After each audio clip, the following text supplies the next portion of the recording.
I was wrong about the Adventures of Elliot. When I first saw the trailer for this game, I was excited to play it. Something about the art style, the action combat, the exploration just hooked me.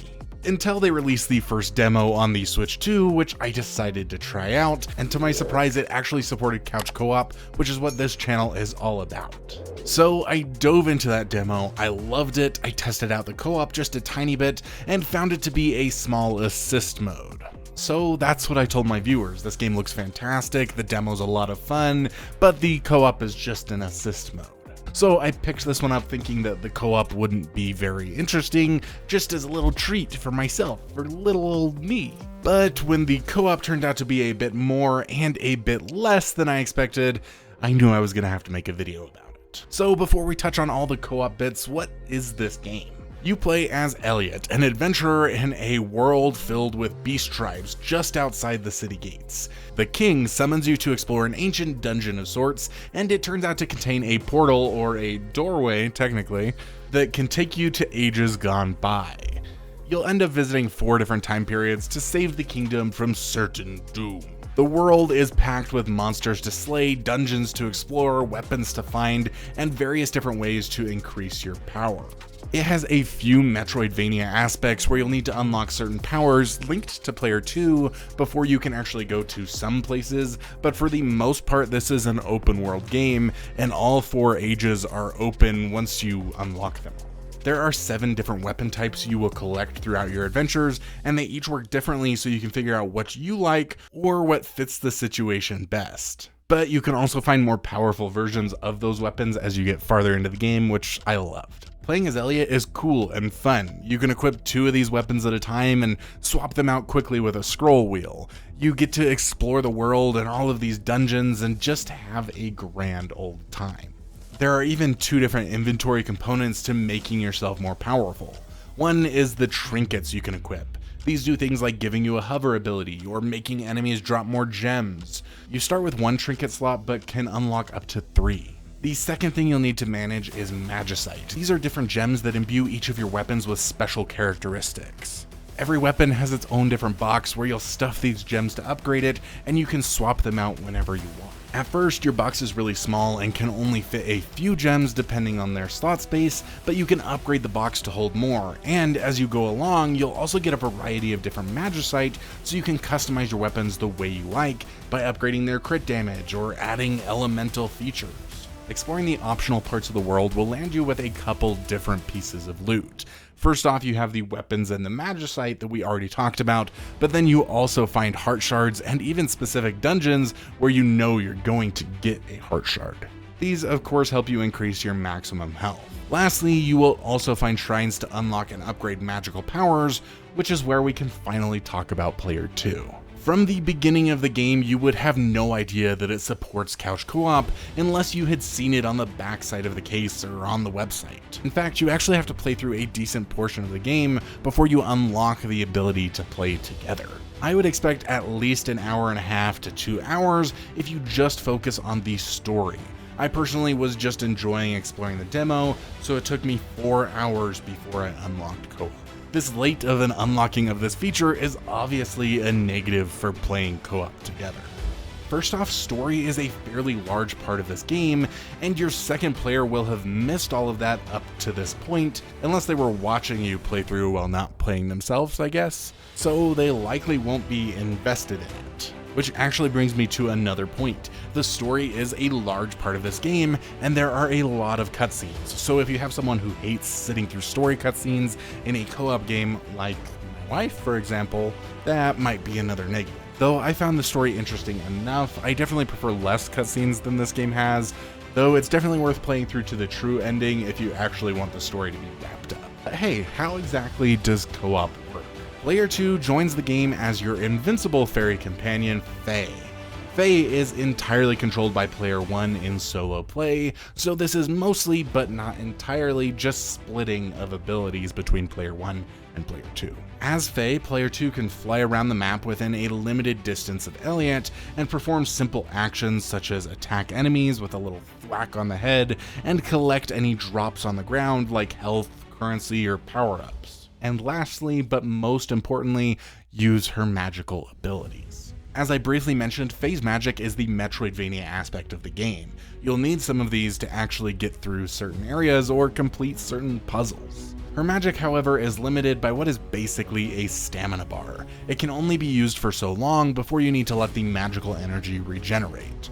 Later in the game, you can actually get magic stamina potions for free that help you have unlimited stamina for a period of time, and if you're playing in co-op, I would highly recommend this to increase player 2's enjoyment of the game. To start with, Faye gains one magical ability, which is actually what triggers the game to tell you about co-op.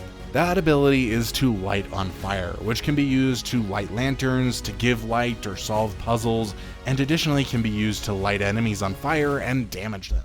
At this point, I started playing co-op with my 5-year-old son.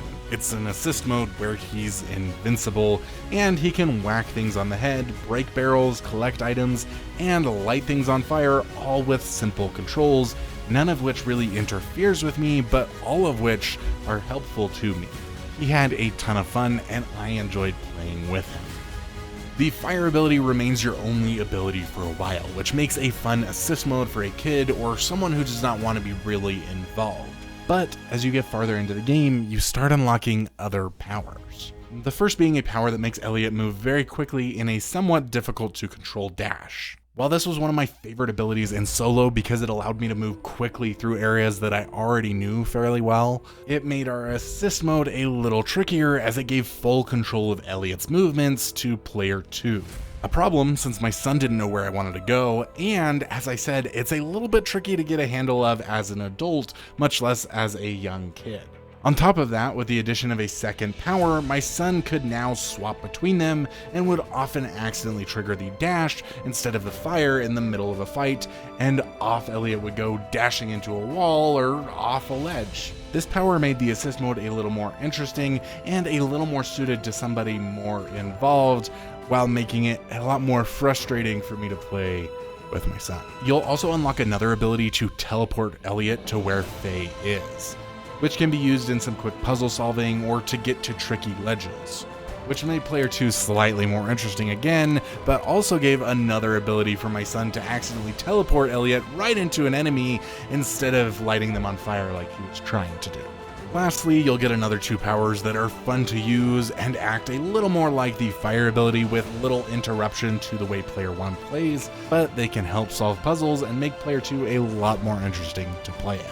Once Faye has all or even just 3 of her powers, she's a lot more engaging to play as. She is still inferior to Elliot, especially when you throw in things like player 1 modifying the magicite on their weapons, swapping trinkets, buying potions, or teleporting to different locations on the map, which all creates a lot of menu time that player 2 isn't really involved in. On top of that, while moving through water is not a super frequent occurrence in the game, it does completely disable player 2's control of Faye, making them just sit on Elliot's shoulder until he gets out of the water, which makes absolutely no sense, and I don't know why they incorporated this feature. Lastly, you have little autonomy, as you have a limited distance you can get away from Elliot, so if Elliot goes one way, you'll get pulled that direction once you reach the end of your leash.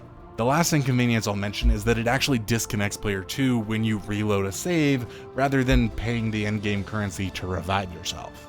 There are a few differences in the way Faye is used in co-op versus solo play. In solo, Faye cannot break barrels or pots, but in co-op, she can. My son and my wife both use this to collect loot from breakables as I walked by. Faye's attack is automatic in solo, but it's a choice in co-op. Faye can swap between her powers a lot quicker in co-op, which my wife and I actually used to do a couple cool tricks, like gathering all of the enemies together with a tornado, dropping a bomb in it, and then having her immediately light it on fire. While not entirely impossible, that maneuver was a lot harder to pull off solo. Ultimately, I used Faye far less in solo than she gets used in multiplayer because it's a little tricky to control 2 characters at once. Having a second player control Faye for me was a lot of fun and was very helpful, though controlling Faye is not as fun as controlling Elliot. There is also a specific minigame for each of Faye's magic abilities, but they can only be played solo. There are some trinkets that specifically affect Faye that you could equip to make player 2 enjoy things more, like making her standard attack slightly stronger, which is definitely needed if you're not using the unlimited magic potions. There's also a dungeon for each power that will give an additional effect. I was a little disappointed in the time jumping aspect of the game. It was only really utilized in the storytelling and the side quests, and didn't actually affect the world itself very much, or change any of the puzzles or dungeons by a lot. While I loved exploring everything in 1 to 2 ages, once I got to 3 and 4, it got a little boring because while things are slightly different, they really still felt like exploring the same dungeon over and over again. I really enjoyed the combat in the game. A lot of the enemies were a little tricky at the beginning, especially when you had only a few hearts, so that was a fun part of the game. The map does highlight chests that are in areas you've explored and have not found, and even how many are in dungeons and tunnels you've been in. You can even get special items that point out where other collectibles are. I thought this was just an assist mode for children, and while it does start out that way, by the end of the game, Player 2 is certainly not equal, but is far more robust than any other assist modes I've played. It just takes too long to get to that point, especially with it not even being available from the beginning. I would not buy the game specifically for co-op, but if you're going to play anyway, which I would definitely recommend because the game is a lot of fun, then go ahead and give co-op a try. However, if you want something that's actually designed for co-op and is a ton of fun to play together, check out this playlist right here. I cannot wait to see you over there. We love you guys. Y'all are awesome.